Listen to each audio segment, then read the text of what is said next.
had 3 prayer requests during the 2020 Accelerate Conference. One was the restoration of my husband's job as he has been placed on leave without pay during the pandemic. 2 was promotion for my husband whenever he resumed. And 3 was favor in my student visa application. Glory to God, the first 2 prayer requests were supernaturally answered. Unfortunately, my visa application was refused.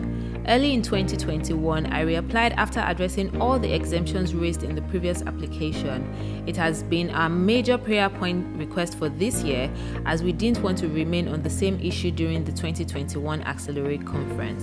I also asked for prayers for accelerated and favorable outcomes in my visa application during the early morning prayer meetings.